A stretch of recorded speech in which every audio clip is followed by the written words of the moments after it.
نحمده ونصلي على رسوله الكريم اما بعد فاعوذ بالله من الشيطان الرجيم بسم الله الرحمن الرحيم یکم محرم الحرام شہادت امیر المؤمنین حضرت عمر بن خطاب رضی اللہ تعالی عنہ۔ سب سے پہلے حضرت عمر رضی اللہ تعالی عنہ کی زندگی کے مختلف خصوصیات پر ایک مختصر جھلک۔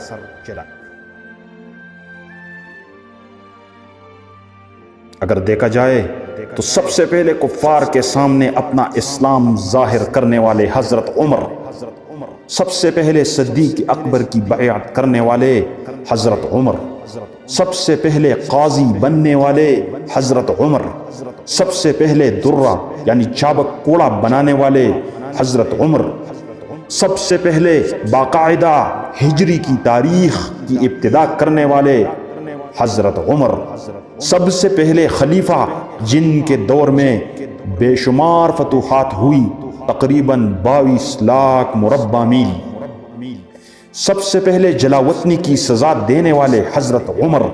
اور سب سے پہلے یہود کو عرب سے نکالنے والے حضرت عمر رضی اللہ تعالی عنہ، سب سے پہلے امیر المؤمنین جنہوں نے شہادت پائی حضرت عمر، سب سے پہلے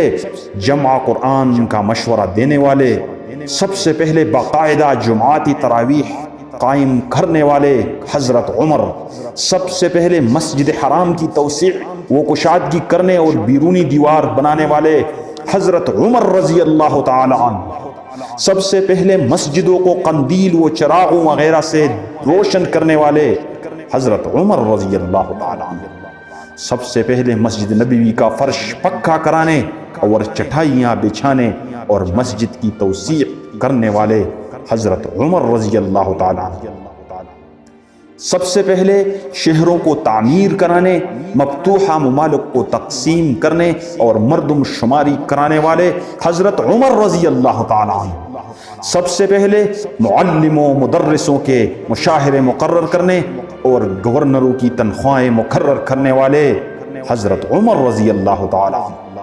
سب سے پہلے شیرخوار بچوں کے وظائف مقرر کرنے اور پہلے لاوارث بچوں کی پرورش کا انتظام کرنے والے حضرت عمر رضی اللہ تعالی عنہ، سب سے پہلے بیت المال قائم کرنے اور پہلے جیل خانہ قائم کرنے والے حضرت عمر رضی اللہ تعالی عنہ، سب سے پہلے پولیس کا محکمہ قائم فرمانے والے، سب سے پہلے مسافر خانے اور گودام بنانے والے اور شہروں میں مہمان خانے قائم کرنے والے حضرت عمر رضی اللہ تعالی عنہ، سب سے پہلے خبر رسانی جاسوسی کا نظام بنانے والے اور سب سے پہلے شورائی نظام قائم فرمانے والے اور پہلے شہروں میں قاضی مقرر کرنے والے حضرت عمر رضی اللہ تعالی عنہ، سب سے پہلے جنگلات اور پہاڑوں کی پیمائش کرنے والے اور سب سے پہلے اسلامی سکے یعنی کرنسی رائج کرنے والے، سب سے پہلے فوجی چاونیاں قائم کرنے والے، سب سے پہلے فوجیوں کی گھروں سے جدائی کی مدت معین کرنے والے اور سب سے پہلے جنگی گھوڑے کا حصہ دفاعی بجٹ نافذ کرنے والے حضرت عمر رضی اللہ تعالی عنہ۔ اللہ کریم فاروق اعظم رضی اللہ تعالیٰ عنہ کے درجات بلند فرمائے اور ہمیں ان کے نقش قدم پر چلنے کی توفیق عطا فرمائے۔ معزز ناظرین و سامعین، آج یکم محرم اور یکم محرم سیدنا عمر فاروق رضی اللہ تعالیٰ عنہ کی یوم شہادت ہے۔ کیسا منظر ہوگا؟ حضرت عمر رضی اللہ تعالیٰ عنہ فجر کی نماز پڑھا رہے ہیں، سورہ یوسف کی تلاوت کر رہے ہیں، رو رہے ہیں۔ حضرت عمر رضی اللہ تعالیٰ عنہ کی ایک مشہور واقعہ ہے کہ ایک شخص آیا، اس نے کہا یہ دیکھیے یا امیر المؤمنین، شام سے فلسفہ اور منطق کی کتنی عمدہ کتاب نکلی ہے۔ حضرت عمر رضی اللہ تعالیٰ عنہ نے درہ نکال دیا، کہا قرآن نہیں پڑھتا، فلسفہ اور منطق کی بات کرتا ہے۔ اللہ فرماتا ہے کہ اگر ہم نے بہترین واقعہ کوئی اتارا ہے تو وہ اسی قرآن میں اتارا ہے، بہترین کتاب یہ قرآن ہے، تو مجھے فلسفے اور منطق کی کتابوں کی بات کرتا ہے۔ آج بھی وہی صورت پڑھایا جا رہا ہے، سورہ یوسف میں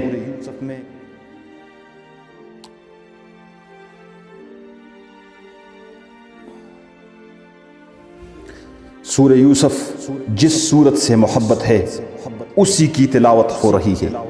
فجر کا وقت ہے اور مغیرہ بن شعبہ کا جو یہ غلام ہے اس کے ساتھ حضرت عمر رضی اللہ عنہ کا ایک مکالمہ بھی موجود ہے، مکالمہ موجود ہے ان کے ساتھ۔ پہلے سے حضرت عمر رضی اللہ عنہ نہیں چاہتے تھے کہ مدینہ میں کوئی عجمی غلام آئے، مدینہ میں کوئی غیر مسلم آئے، حضرت عمر رضی اللہ عنہ نہیں چاہتے تھے، لیکن مغیرہ بن شعبہ نے خط لکھا کہ یہ بڑا کاریگر ہے، یہ بڑا عمدہ لوہار ہے، یہ بڑے عمدہ ہتھیار بناتا ہے اور اس کے پاس بہت عمدہ ہنر ہے۔ حضرت عمر رضی اللہ عنہ اس کے ساتھ ڈسکس کرتے کرتے اس پر 1000 درہم جزیہ بھی عائد کیا تھا، اور وہ منحوس اور بےایمان وہ جزیہ کم کرانا چاہتا تھا۔ حضرت عمر رضی اللہ عنہ نے کہا میں نے سنا ہے تو ایسی چکی بناتا ہے کہ ہوا کے زور پہ چلے گی، آٹا خود بخود پس جائے گا۔ اس نے جواب دیا چکی تو میں ایسا بناؤں گا عمر تو ہمیشہ یاد کرے گا۔ تو حضرت عمر رضی اللہ عنہ نے صحابہ کو کہا تمہیں پتہ ہے اس نے مجھے کیا کہا، لیکن میں برداشت کر رہا ہوں، صبر کر رہا ہوں، کیونکہ اس کا جرم ظاہر نہیں ہے۔ اس نے مجھے قتل کی دھمکی دی ہے لیکن میں اس کا گرفت نہیں کر سکتا۔ اسلامی شرعی قانون کے لحاظ سے صرف بات یہ ہے کہ اس نے فقط بات کی ہے جس سے میں نے یہ اخذ کی ہے، اور کوئی دلیل موجود نہیں، اور میرے پاس اس کا کوئی پلان بھی موجود نہیں۔ اور اس بے ایمان ابو لؤلؤ المجوسی نے فجر کے وقت حضرت عمر رضی اللہ عنہ پر جب حملہ کیا، خدا کی قسم ہم مسلمان ہیں، ہمارا کیا ایمان ہے، سچ کہنا بعض بندوں کو امیر المؤمنین کا قاتل کے نام کا پتہ ہی نہیں۔ فیروز ابو لؤلؤ المجوسی اس بے ایمان کا نام ہے، اور بعض لوگوں نے اس کو بھی ہیرو بنایا ہوا ہے۔ حضرت عمر گرتے ہیں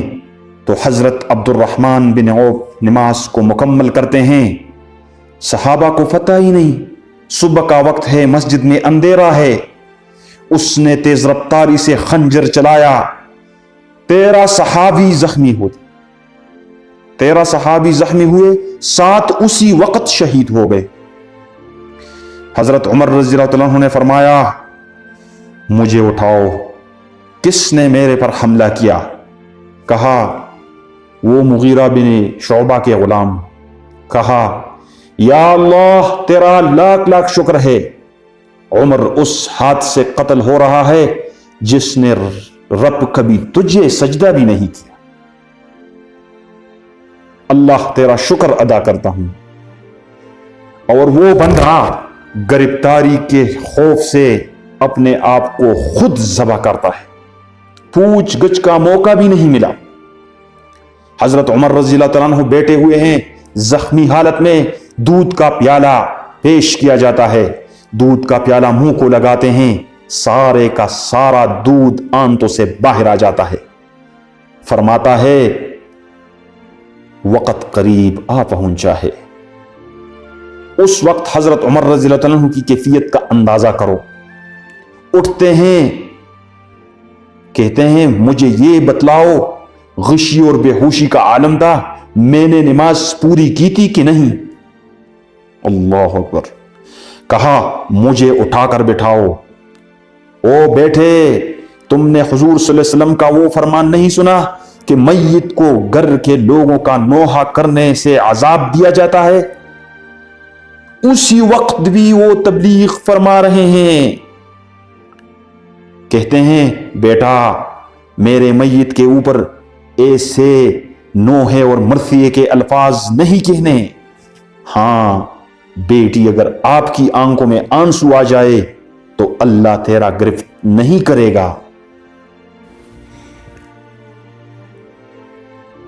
حضرت عمر بن خطاب رضی اللہ تعالیٰ عنہ زخمی حالت میں اپنے بیٹے عبداللہ کو کہتے ہیں ام المؤمنین کے ہاں جائیو اور جا کے سلام کہیو اور کہنا کہ سیدہ دم رخصت ہے، اور عمر بن خطاب کا جی چاہتا ہے کہ اپنے دوستوں کے ساتھ جا بسلام کرے، انہی کے قدموں سے قیامت کے روز اٹھے۔ علم کے امام،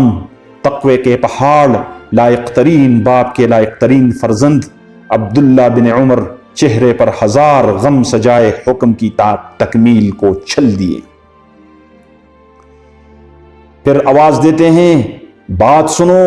ہاں بات سنو بیٹا، یہ نہ کہنا کہ امیر المؤمنین نے کہلا بھیجا ہے، کہنا عمر نے ایسا کہا ہے، ہاں کہنا آقا کے پہلو میں ایک کونے میں اس فقیر کو بھی جگہ مل جائے تو عمر بر آپ کا احسان مند رہے گا۔ عبداللہ بن عمر گئے، دیکھا کہ مومنوں کی ماں سید کائنات نبی صلی اللہ علیہ وآلہ وسلم کی عزت اور ناموس، آسمان دنیا میں سب سے زیادہ ذی علم خاتون جنت سیدہ عائشہ رضی اللہ تعالی عنہا رو رہی تھی۔ ہاں مدینے میں خبر عام ہو چلی تھی کہ کوئی دم جاتا ہے، مسافر رخصت ہونے کو ہے۔ قافلہ شوق کی رخصت کا بگل بچ چکا، سو اسی غم میں آج مومنوں کی ماں بھی رو رہی تھی۔ عبداللہ بن عمر نے جا کے عرض گزاری، سیدہ نے روتے روتے بس اتنا کہا، آقا دنیا سے رخصت ہوئے، میرے ہادی میرے مہدی رخصت ہوئے، ان کے پیچھے میرے والد ابو بکر بھی رخصت ہوئے، دوست تھے دوست رہے، قیامت کو ساتھ اٹھیں گے، دل تھا کہ میں بھی انہی کے پہلو میں جا کے سو رہوں گی، یہ ایک بندے کی جگہ میں نے اپنے لیے رکھی ہوئی تھی۔ ہاں میرے عظیم خاون جب رخصت ہوئے تو ان کا سر میرے سینے پر تھا اور وجود میرے گود میں، ہاں نہ میرا جیتا نہ کہ اس کا محبت کے قرض کو وصول کیا جاتا کہ قیامت کا قیام ہوتا، میرے حضور اپنی قبر اطہر سے اٹھتے، اب کہ ان کا پہلو ہوتا، ان کا وجود ہوتا اور مجھے ان کا سہارا ہوتا، لیکن کیسے روک سکتی ہوں عمر کو، ہاں کیسے منع کر سکتی ہوں عمر کو۔ ہاں آقا صلی اللہ علیہ وآلہ وسلم کہا کرتے، میں گیا میرے ساتھ ابو بکر گیا، عمر گیا میں نکلا میرے ساتھ ابو بکر نکلا، عمر نکلا، اس ساتھ کو بھلا میں کیسے توڑوں؟ جائیے جا کے اپنے والد کو، ہمارے امیر کو کہیے کہ آقا کا پہلو آپ کا ہوا۔ عبداللہ واپس پلٹے، دیکھا والد ایسے امیدوار نظروں سے منتظر کہ جیسے زمانے میں ان سا فقیر کوئی نہ ہو۔ ہاں آقا کا پہلو مل جائے تو زمانے بھر کی فقیری قبول ہے، یہ دو گھڑی کی فقیری کی بلا کیا بات ہے۔ خبر نہیں خوشخبری تھی، ایک دنیا کی جان جس کے رعب کے سبب حلق میں اٹکی ہوئی تھی، آج اس کی جان سیدہ عائشہ رضی اللہ تعالی عنہا کے جواب کے انتظار میں حلق میں آ چکی تھی۔ بیٹے نے، فرمان بردار بیٹے نے آ کے خبر سنائی، اما عائشہ نے آپ کی بات کو قبولیت دے دی ہے۔ فقیری رخصت ہوئی اور زمانے بھر کی تھونگری، امارت اور دولت مندی کا احساس چہرے پر نمایاں ہو گیا۔ ہاں آج ان سے بڑھ کے کون امیر تھا، دولت مند تھا، تونگر تھا کہ کائنات کی سب سے عظیم بستی کا ساتھ اور قیامت تک ساتھ نصیب ہوا۔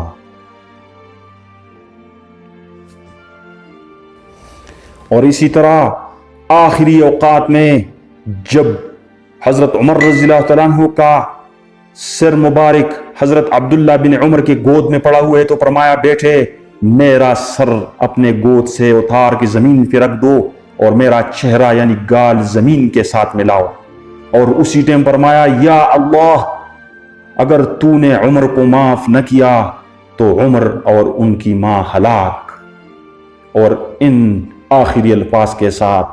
اس فانی دنیا سے رحلت فرما گئے اور اپنے محبوب حقیقی سے جا ملے۔ وآخر دعوانا ان الحمد للہ رب العالمین۔